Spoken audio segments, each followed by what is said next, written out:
Yeah, you know, we gonna get right into it. Look,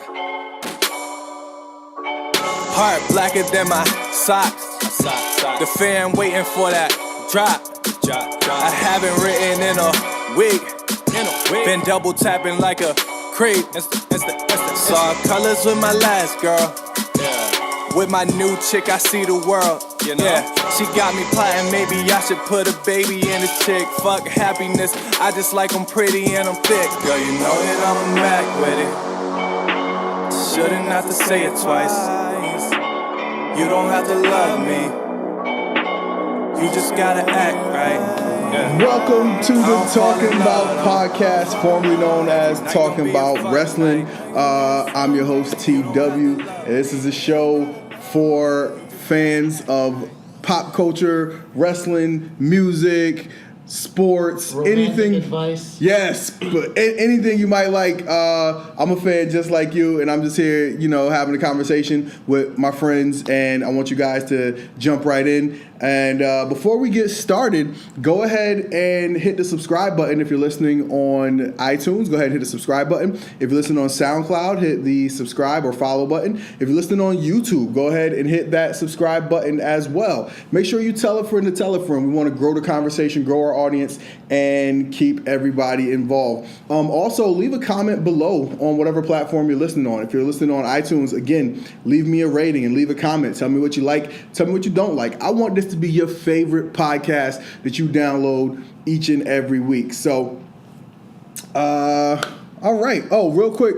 I want to just say thank you to my favorite artist, Thomas Legend, for letting us use his song Act Right as the intro and outro to our show. Okay, so this week was an interesting week. Just a lot of stuff going on. Right now, I am going to be focusing on a big week coming up for wrestling fans. We had the Survivor Series. We got NXT TakeOver. And they actually did what I thought started as a hot shot booking of this show has actually ended up pretty exciting. And so I'm looking forward to what's going to be coming up. So we're going to talk about that. We're going to see if there's any, big news going on outside of the world of wrestling. And maybe we'll touch on that. But right now, I'm going to bring in my man Satch, the guy you all know and love. And we're going to play America's favorite game. Yes, please. No, please. And please, please. Satch, what is good, my brother? How we doing? Woo! Woo! Terrence, we have to announce a winner to last week's Woo contest. Do we? Nobody actually won. So we're just going to carry this over to when we do the Ultimate Thrill Ride contest. Oh! Or the 1.3 billion contest. But if you're wondering, listeners at home, we did not say Woo 1.3 billion times. I think we said it about 17 or 18 times. 18, I'm not sure, because we said it at the same time. So that sounds about accurate. I think we just got to go back through with the clicker and just click every time we hear it. That way. If you had 17 in our Woo pool, congratulations. You won something. You want to woo! Woo you! All right, man. So we are on a little bit of a time crunch today. Well, I am. You're not so much. But this week, we got a couple of big things coming up. We got the big, one of the big 4 weekends, right? So that always means an NXT event. Have you been keeping up with NXT at all? Sort of. And the biggest thing about this NXT event is the title of it. Yeah. War Games. Yeah. Just titling it War Games, I think, adds a lot of nostalgia factor to it, and it leaves me interested as to what's going to happen, how's it going to happen, how's this going to play out. I saw a very interesting tweet by, I think it was Mike Johnson from PW Insider, and someone asked him if they thought the War Games concept would ever make its way to the main roster, to which Mike Johnson replied, WWE would not go through, they wouldn't waste the money of building the cage if it weren't going to be on the main roster at some point. And I think that's an excellent point. So that could be something to keep a lookout for in the future. Maybe they'll also finally do something they should have done a long time ago and have an October event called Halloween Havoc. Ooh, I was hoping that would be around April. Shut up, Sash. All right. Okay. So for the NXT card this week, I would say the thing that I'm looking forward to most. It's not even a long card. I mean, these NXT shows typically are a little shorter, probably about 2 hours. 2 hours ish. Which is good, right? Because their show normally is only 1 hour, so it would make sense for their events to be 2 hours, right? 5 matches, 2 hours, and then they do another 2 or 3 matches on the pre-show that will air on next week's episode of NXT. For those of you who have ever been to a takeover. Right, you get 5 good quality matches with well-told stories. Oh, here's a funny story that came out of Takeover Chicago. So, that's great. I'm not sure you go.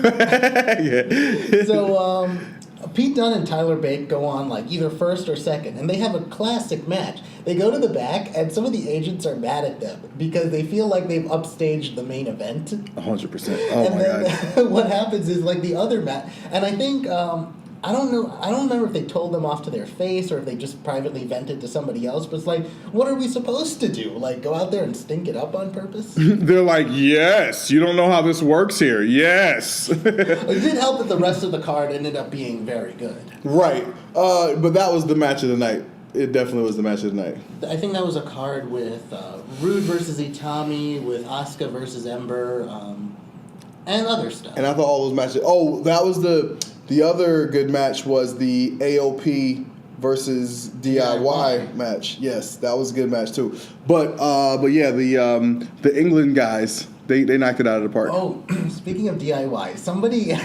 All right, we have a lot of fans on Twitter who love to troll Meltzer, and somebody asked him, "Could you tell me what DIY means?" And he responds, "Do it yourself." And they're like, "Geez, you didn't have to be such a jerk. He was asking a question." That was good. That was pretty simple.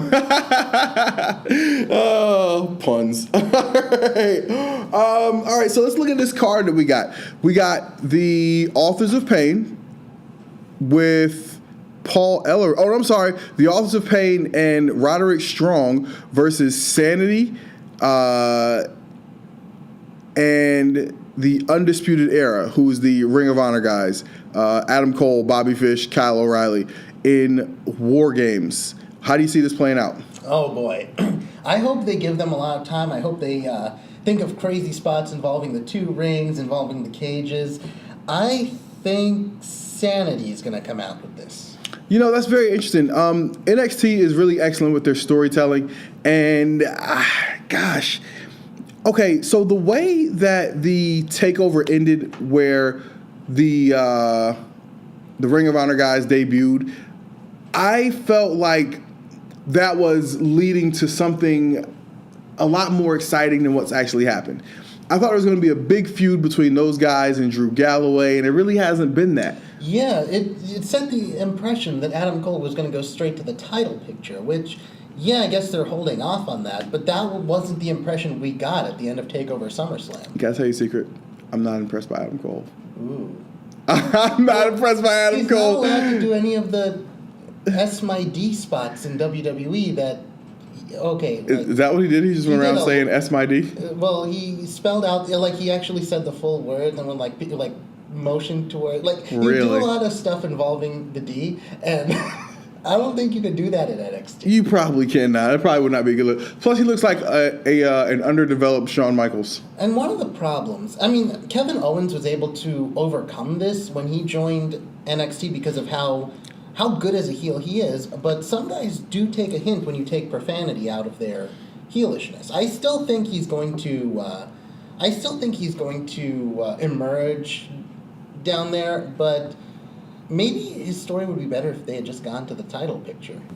We'll see. I'm holding back my bullets on this one, but is it just me, or with the exception of Kevin Owens, are these Ring of Honor guys not panning out?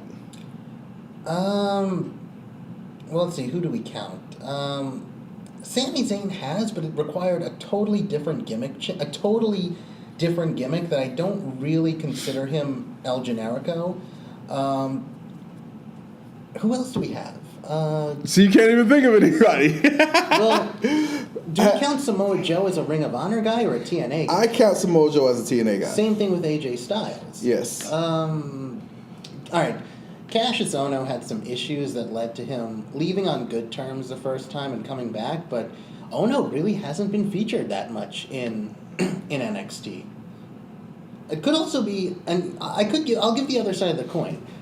Sometimes Ring of Honor guys go to NXT, get their name known by a wider net of people, and then when they get frustrated, go back and collect more money for their bookings. And that might be where these guys end up. I just haven't seen it, man. Like I think that Ring of Honor, they just feel too indie to me. And there's a lot of people that really like indie. I'm not anti-Ring of Honor. I just haven't been like grabbed by Ring of Honor. And the only time I've consistently watched it was a few years ago when they were on Destination America leading into Impact. And at that time, I saw some things that I liked. I liked the, oh, come on. Amateur hour over here. Hi, sweetheart. You're live on the Talking Bout podcast. Go ahead and say hi to our audience. Hi, everyone. Yes, hi. This is Mrs. TW here. How's it going, sweetheart? Good. Call me when you're done. All right, you good? I'm good. We just need you home early today, so just checking in. Well, the people need to get this information. All right, I'll see you in a bit. Bye. Terrence, if we had all the Mrs. Chandans calling in, we would never get the show done. Well, thank goodness. I mean, I have my phone on Do Not Disturb, by the way, but she's in my favorites, so she gets through. So yes, she blows up my hotline bling all day. Yeah, so we can come back to this another time, but I think that there's there's Ring of Honor, I think, has not done enough to ascend past being a big indie, I think. And I think, like, when you see all those TNA guys that came in, the Samoa Joes, the Bobby Roodes, the Eric Youngs, all those guys, those, for all TNA's faults, they've operated like a major company in terms of the way they do TV, the way they do touring, and all that other stuff. They've operated like a major company. So those guys have left there, and they've all, without exception, hit the ground running in WWE or NXT. I will say this in their defense. If we count Daniel Bryan and Seth Rollins as Ring of Honor guys, then they became like two top-of-the-card superstars. Okay. But I think Ring of Honor translates better to NXT than they translate to Raw and SmackDown. Yeah, I think that's fair because once you get to Raw and SmackDown, you got to be a star. And Daniel Bryan and Seth Rollins are stars. For as humble as Daniel Bryan is, and for much as he just loves the art of wrestling, he's a star. And I'll get more of that in my pleases. All right, so what else we got on this card? We got Ember Moon versus Kairi Sane versus Nikki Cross versus Peyton Royce with Billie Kay for the vacant NXT Women's Championship. What you got? I'm going to go with Kairi, Don't Call Me Irving, Sane as my winner for this match because here's why. Ember deserves the title win, but I think she's moving up to the main roster soon. There's not much left for her to do on NXT. I could see something interesting if Nikki Cross wins it and then Sanity owns a lot of the gold. And I also think Peyton Royce it's time for her to move up to the main roster and replace Emma as the Australian gimmick. Okay, so here's what I think. I think Ember Moon gets the title. I think that Ember Moon was eventually going to get the title from Asuka, but Asuka's injury had them kind of hot shot her because they already apparently have a plan for Asuka. They were ready for Asuka. Yeah. Yes, they were ready to ruin Asuka. More on that later. So yeah, I think that Ember Moon was eventually going to get the title from Asuka, and so I think she gets it now. There's an influx of new women in NXT, and I think this is going to be a new era of women. This current era, the Asuka era, was the post Four Horsewomen era, and with the exception of Ember Moon, I don't think there was a lot of quality players in this era. And I think with the influx of women from the Mae Young Classic, I think you're going to have a new era. And I think Ember Moon is going to get a chance to be the champion of that era. Were there any prime time players in this era? I'll leave now. Oh, gosh. No, but Toni Storm should be a part of that era. Talk to me. Okay. All right. All right. So we got Ember Moon. And, okay. Oh, this should be the main event, but I feel like it's not going to be the main event. Drew McIntyre versus Andrade Cien Almas with Zelina Vega for the NXT Championship. Okay, so I think it's I feel like it's very early to take the title off Drew McIntyre, and even though we talked about like how it feels like there's an Adam Cole feud coming up, but I'm going with Almas here. I think the title really would legitimize him more than a long title reign would legitimize Drew McIntyre. So that's why I'm picking the upset. I'm going with Almas also because I want to see him and Naito being the two Los Ingobernables champions at the same time. Oh, that would be amazing. I'm going with McIntyre, although I got to say, I think the build of Almas has been amazing. I think they've done a great job with that. And I think it's a testament to the fact that when someone loses, they're not dead. You just have to just take a little time and get their character right. And I think they've done a great job with that. If he were to win, it would be a surprise, but it wouldn't be like when Jinder won, where everybody's like, what? What is this? You know, it wouldn't be anything crazy like that. So I'm going with McIntyre for the win, but I wouldn't mind seeing Almas win, to be honest with you. All right, this next match is what I'm going to call the pleasant surprise of the NXT of this build to this show. Aleister Black versus the Velveteen Dream. What you got? You know, when we do our year-end awards, I think Velveteen Dream is a big contender for my guy I've done a 180 on. This story has been low-key the underrated gem of NXT, and I'm going to go with Velveteen Dream. I think he wins, and I think Aleister Black says his name. I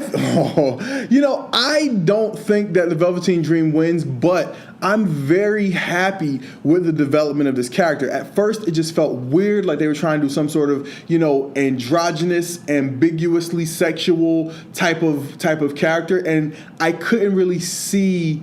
It felt like a miss, right? It felt like some sort of Gold Dust offshoot, some sort of Orlando Jordan for the TNA fans. You're right. There's a gimmick that has not aged well. Right, exactly. And so it felt like something like that. But the way that he's been able to show a darker, more harsh side of the character in his interaction with Aleister Black has made this so much more interesting. It's actually given it some depth, some perspective and layers. And so I'm definitely, and by the way, Patrick Clark, the Velveteen Dream, he can absolutely go inside the ring. And so I think that's what this all boils down to. That's when you get your best moments in wrestling. When you have an interesting story and then it can lead to a quality match. I think we're in for something special with this match. You know, it's funny. The two breakout stars from that season of Tough Enough didn't even get close to the finals. It was Velveteen Dream in NXT and Laurel Van Ness in Impact. Nice. They are the two that turned out to be the most successful from that season. Look at that. That's crazy. It shows you how much they know. All right. And then we got Cassius Ohno versus Lars Sullivan. My question looking at this is, what happened to Hideo Itami? I hope he's not injured, but, I mean, it's time for him to move up. There's not much else to do in NXT other than getting injured again. That sucks, man. Because Tommy was like the jewel of the pre-TNA era of NXT. That first strong era of NXT before they had the influx of TNA guys. Yeah, and then they turned him heel, which was his more natural set. I feel like he's ready for the main roster, but I guess they just didn't have room for him on this card. Yeah, bad news. Whew, sorry about that, guys. So Cassius Ohno and Lars Sullivan. I'm sorry, I don't care. All right. I'm going to go with Cassius Ohno on this one because he needs a win, and I feel like it's setting up. I feel like the build. Do you believe in reverse booking, where the guy that looks good on the show loses on the pay-per-view? I think that's the thing sometimes. Yeah, so I think Sullivan has looked too good on the show. I think Ohno gets the win. That's interesting. I think Sullivan is going to get the win because Ohno is fat, and I don't think he's part of their future plans, like for a feature spot. Ooh. Yeah. All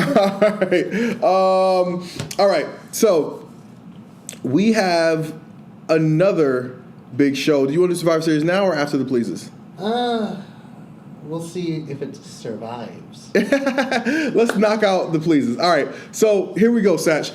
What did you like from WWE this week? What did you see in the world of WWE that had you saying yes, please? So my yes, please this week is probably the single best feel-good moment that WWE has done in a while. So we had a women's title match on SmackDown. We had Charlotte versus Natalya. Charlotte wins the title, which, here's a fun fact, guys, is the 4th different title that Charlotte has won a title match against Natalya for. Wow. So anyway, Charlotte wins in her hometown, cuts a promo thanking the fans. You can see how happy she is.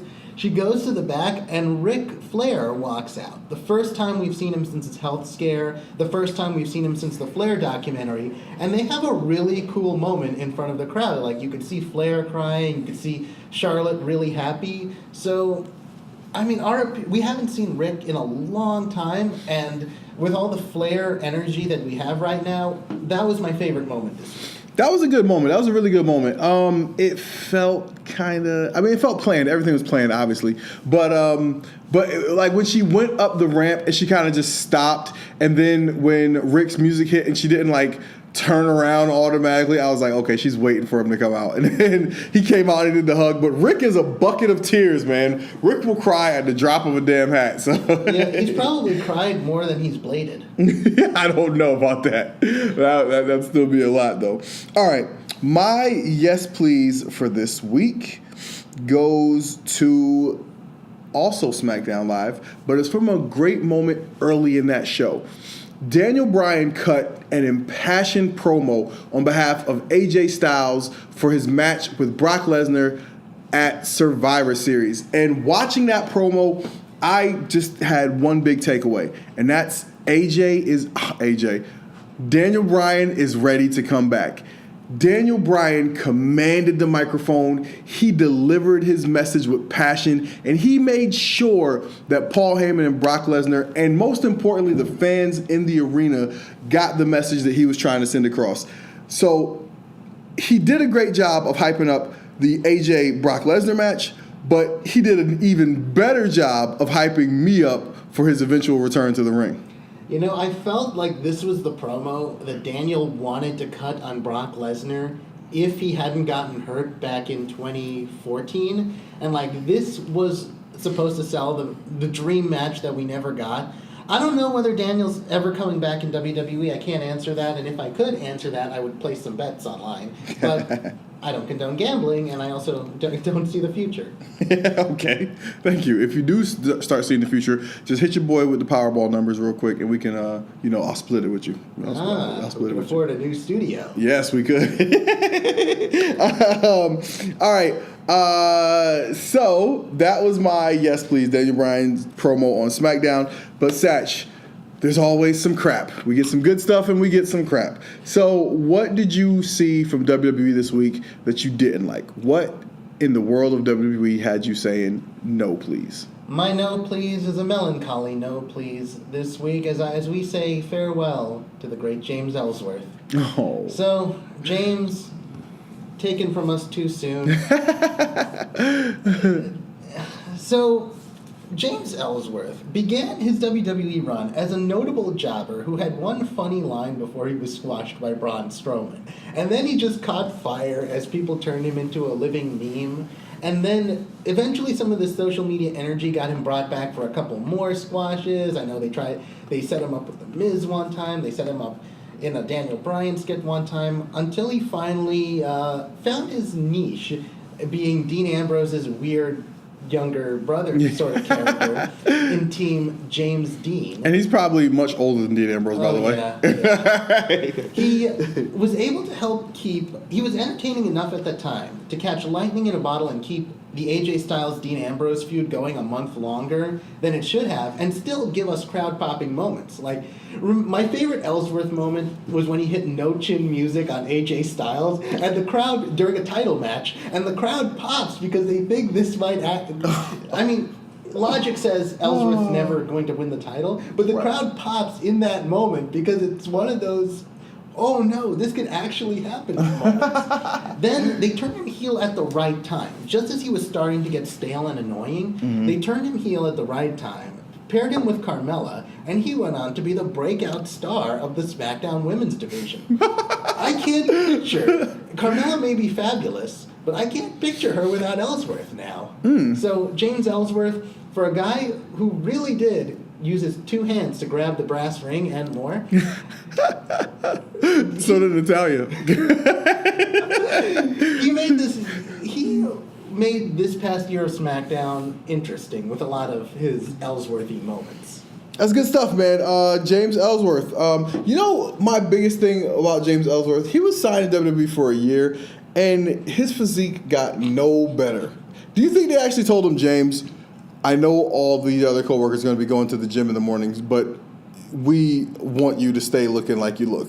Believe it or not, so he was Shinsuke Nakamura's road buddy, and they would go to the gym. Ellsworth actually did go to the gym, but not to work out. He was getting benched by Mojo. I hope that video's still around Instagram. Yo, that's crazy. By the way, what an odd pair of road buddies. You've got the main eventer in Shinsuke Nakamura, right, and then you've got James Ellsworth.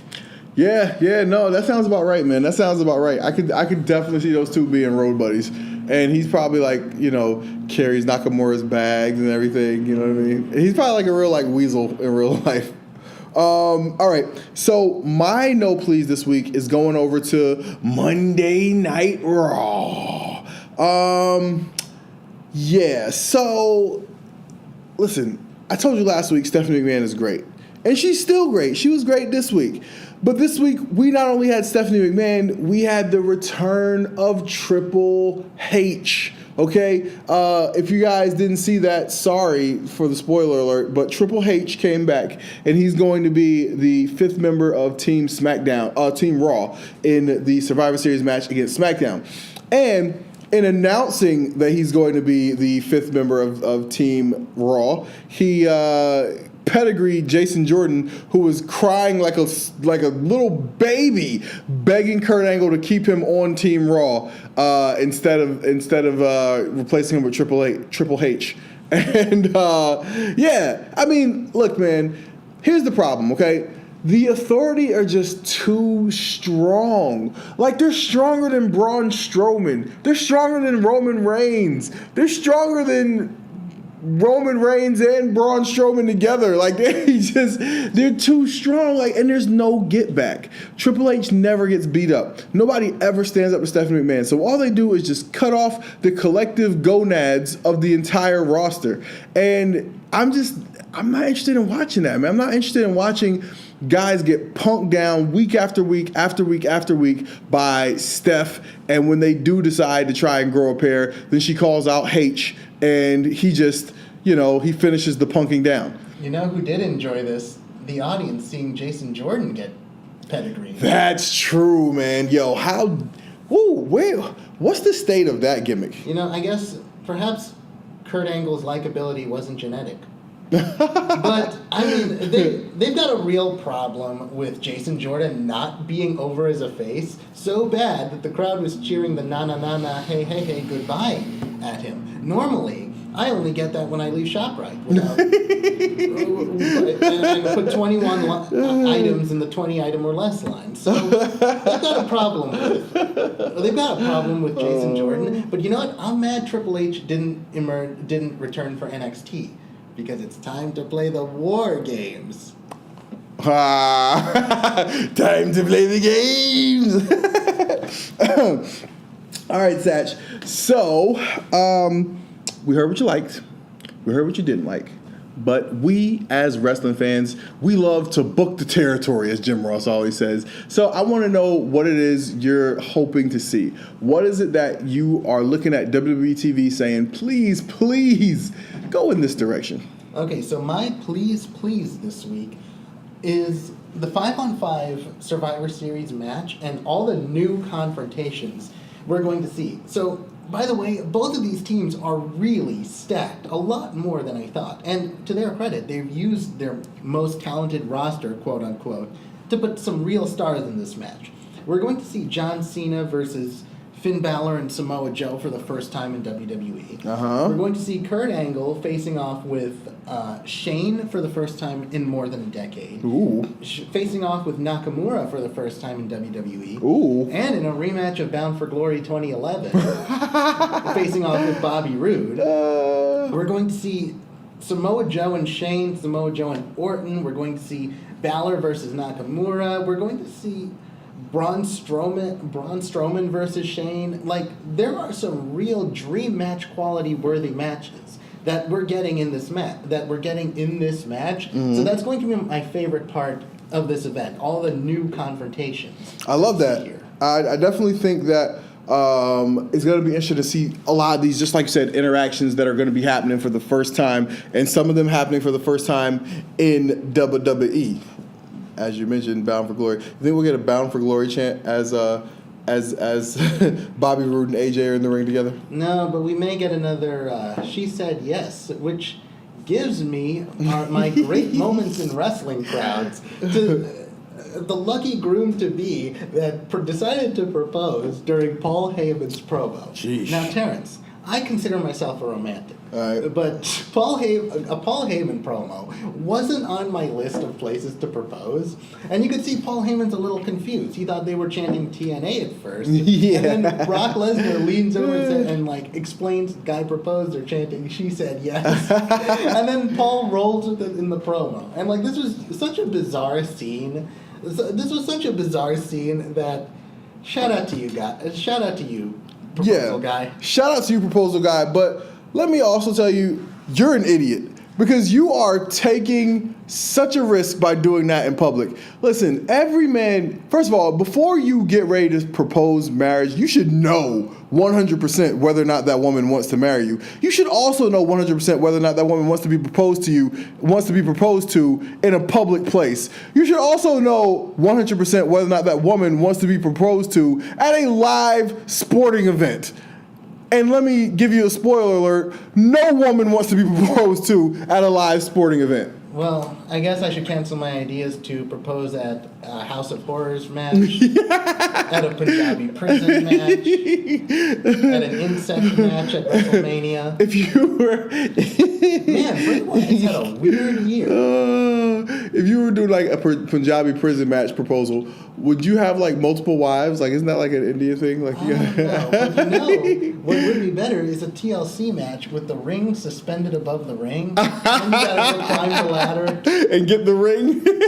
She'd be like, Satch, you climb the ladder. SummerSlam 2004, we legit had a Till Death Do Us Part match between Matt Hardy and Kane. Oh my with God. Lita as the bride-to-be. Oh, wow. Man, they really used Matt Hardy's drama, man. Yeah. Matt Hardy, he's going to have a great book when he retires. He really is. He could have a few great books. That would be awesome. All right, so my no please this week goes to one of the feature matches for Survivor Series. Now, a lot of people saw this coming, but now that it's here, I just have one request. The Shield will be taking on the New Day. Yes, exactly. The Shield will be taking on the New Day in a 3-on-3 match at Survivor Series. And my only ask is please, please don't make the New Day look like jobbers. We already know the Shield are the stars here, and we know they're the priority. We know they're going to win, but just don't make the New Day lays down a lot, man. When they were debuting Carl Anderson and Gallows, and when they were debuting the who's the guys? Yes, the two of those guys beat up the New Day 3 weeks in a row. I was like, come on, man, that makes no sense. You got 3 guys getting beat up by 2 guys. It just doesn't make sense. And so the New Day, I feel like, be taking a lot of L's where they be looking weak. They're a 3-man team, and it's just not a good look. So please, please, take it easy on my boys. The saddest moment of SmackDown for me was when Roman broke Francesca number 3 over Big E's back. Oh. But, the New Day, you just got to eat your bootios. You got to JoJo in the house. Say your prayers. You got to whatever else Hulk Hogan was selling. But you just got to take your HGH. Yeah, the This is a dream match for me, by the way, because the New Day and the Shield never interacted, because their runs never coincided with each other. So I'm excited for this match, and don't be sour, Terrence. Yeah. We can dive more into the pro wrestling versus fighting thing as far as what you're looking forward to in the match. Not today because we're up against the clock. But so now that we've talked a little bit about the build to Survivor Series, let's run through Survivor Series and let's see what we expect to go down at this pay-per-view. You ready? Yeah. Okay, so we got Enzo Amore versus Kalisto in a singles match for the WWE Cruiserweight Championship. It needs to be Enzo here. Enzo is... We've had two weird weeks in a row on the show. Enzo needs to win here. Enzo needs to be the champion for a little while longer, and Kalisto just doesn't have that much energy because the only intrigue in this feud is on Enzo. However, I feel like this should be a Cruiserweight versus the UK division tag team match, but whatever. Yeah, like him or not, Enzo has breathed life into the Cruiserweight division. How you doing? Nobody cares about the rest of the Cruiserweights. How you doing? The rest of those guys, who even knows who they are? How you doing? They're fugazi. How you doing? Forget about them. How you doing? They got nothing going on. How you doing? If I had a dime for every one of those Cruiserweights that I actually cared about, you know how many dimes I'd have? How you doing? I'd have 0 dimes. All right. Yeah, listen, Enzo is the only guy on that show right now who has any star power. And so he has to stay with the title. That's that. All right. So we got The Miz with Curtis Axel and Bo Dallas versus Baron Corbin in a singles match. Who you got?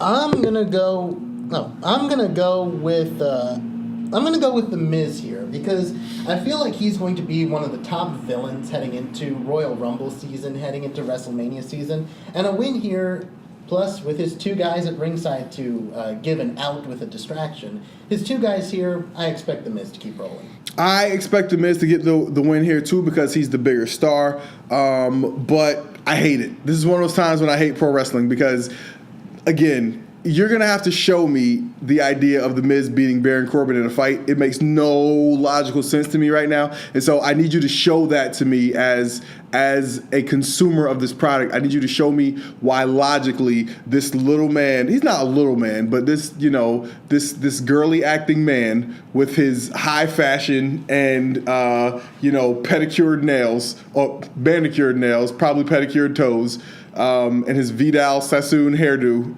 Like, you need to show me why this guy can beat up the former NFL offensive lineman. Well, Bo Dallas's jacket, when the light shines on it the right way, could blind anybody. Yeah, that could be the best. That could be the finish right there.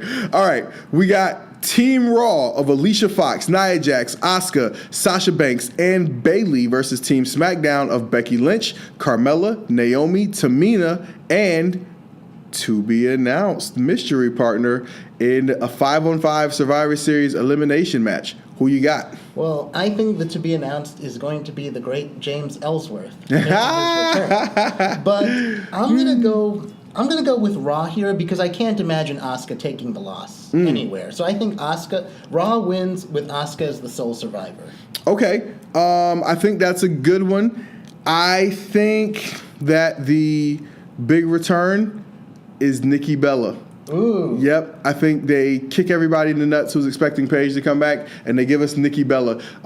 By the way, Nikki Bella was booed furiously at WrestleMania. I have the audio. I was in the crowd. She was booed furiously at WrestleMania. Because John Cena didn't listen to your advice. He proposed in a public place. Yeah, see? He should have proposed during Paul Heyman's promo. That's what, the Goldberg match. That would have been perfect. That would have been perfect. But see, John, you listen to me, you go to the top. If not, you're never heard from again. All right. So I think Nikki Bella gets to come back. And I think that, this is tough. Part of me says that, you know what? I'm gonna pull an audible here, and I'm gonna say I was gonna agree with you, but I'm gonna go opposite. I say that. Oh no! I'm sorry. I had to take another look at these teams. You can Okay. look, but you can't touch. Yeah, looking at the teams, I thought Charlotte was in this match, but she's not. So in that case, I think I may have to agree with you. I think we may go. I hate to say this, it might be like a almost clean sweep for Team Raw. I think the final people standing in the match will be Nia Jax, Asuka, and Sasha Banks. I think Bayley will take a loss and Alicia Fox will take a loss. And I think the rest of the SmackDown team gets eliminated. I think it could be funny if Alicia Fox is the first one eliminated, and then she has another tantrum at ringside. You can almost book that. That's almost the only thing they have like that's like a catch for her. You know what I mean? And like the only signature thing she has is tantrums after getting beat. All right, we got Alexa Bliss versus Charlotte Flair in a singles match. You know what? I think the Flair nostalgia continues. You need some babyface to win on this pay-per-view. I'm going to go with Charlotte.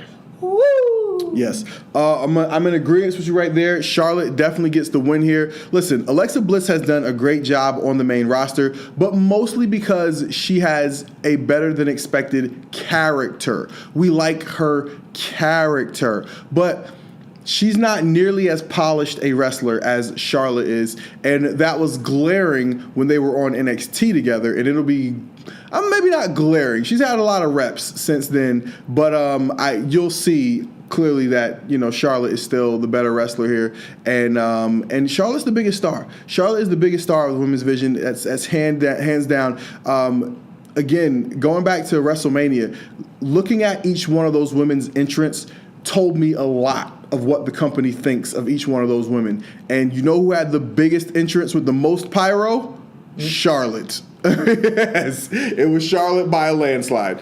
And so she's the biggest star, man. So she goes over. I think that's one thing WWE gets right is you keep the babyface strong. The kids show up to cheer for the babyface. You keep the babyface hero looking like a hero. So I think they're cool on that. All right, we got the Shield. Dean Ambrose, Roman Reigns, and Seth Rollins versus the New Day of Big E, Kofi Kingston, and Xavier Wizzy Woods. All right, my head is telling me that there's no way they're letting the Shield lose in their real reunion. Right. But you know what? I just want the New Day to win this, so that's why I'm going New Day. Some interference with the new Francesca, some hip shaking by Big E, and I think New Day steals one here. Oh, I would love that. It's not gonna happen though. It's just not gonna happen. I just like WWE again. They keep their stars strong, and the biggest star that they want to be the biggest star is Roman Reigns. They're not gonna have him take a loss at Survivor Series. I don't think so. I don't think so. Maybe, but I don't see it. I got the Shield winning that one. This also sets the New Day up against Captain Seth. Captain Seth? Remember Seth Rollins' heel run when they put him in six-man tags with the New Day against whoever he was feuding with at the time? Oh. And then the New Day started running with it and treating Seth Rollins like their captain. Oh my gosh, that was quick. I almost forgot about that. Those were some funny segments during his heel run. That was good. All right, we got Cesaro and Sheamus, The Bar, versus the Usos. In my opinion, the best act in WWE at this time. Who you got? I'm gonna have to go with. I'm gonna pull SmackDown here too. I think it's the Usos because they are week in and week out the best promo on SmackDown because of how unique their style is. They are red hot coming out off of Hell in a Cell, while the Bar, they're good, they're hot. They just don't have the same energy that the Usos have. And that's why I'm going with the Usos here. Everything that you said, and they're amazing in the ring. They're awesome in the ring. The Usos are absolutely awesome in the ring. Hey, Terrence, do you think the Uso Penitentiary is a good place to propose? Hell no! Oh man, okay, I'm going with the Usos in that one.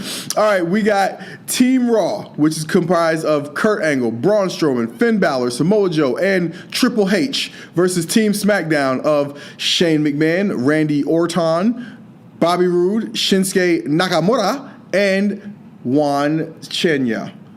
These two teams are stacked, and that's not even including the modern-day Maharaja Jinder Mahal, who isn't even on the card. That's true. But, the story has been building up that Raw has the real stakes here.